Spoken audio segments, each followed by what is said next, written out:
bisa dihadirkan.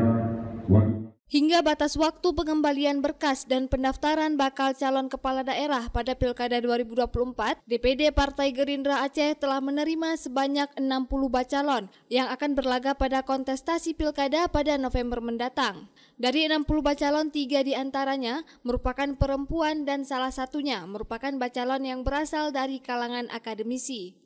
Dari 60 berkas yang diterima, beberapa di antaranya telah menyampaikan target visi misinya di hadapan tim penjaringan DPD Partai Gerindra Aceh yang akan diusung sebagai program kepala daerah nantinya jika terpilih pada Pilkada 2024. Ketua tim penjaringan DPD Partai Gerindra Aceh, Nasrul Sufi, mengatakan 3 di antaranya sesuai catatan tim penjaringan merupakan calon dari kalangan perempuan.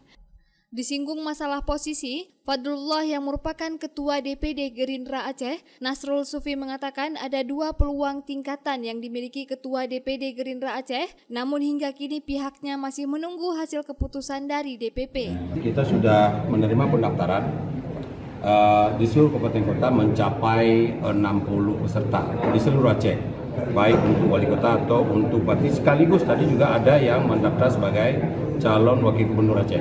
Yang mengambil formulir ada 3 orang, tapi yang baru mengembalikan serta menyampaikan misi dan misi baru 1 orang, yaitu seorang perempuan yang seorang profesor juga.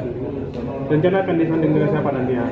Belum, kita akan mencoba melobi nantinya dengan partai apa, dengan sosok yang mana. Kita masih melihat perkembangan beberapa hari kemudian.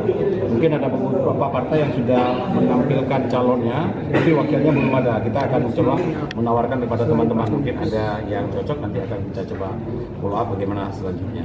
Falullah nanti itu menunggu petunjuk dari DPP. Beliau berkesempatan kedua-dua, bisa jadi wakil gubernur, bisa juga menjadi calon bupati Gini. Insya Allah kedua-duanya punya peluang yang sama.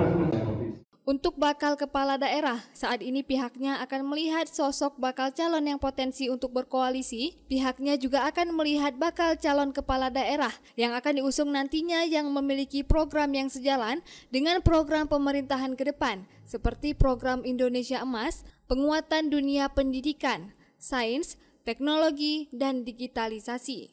Dari Banda Aceh, Lala Nurmala melaporkan untuk Puja TV Aceh.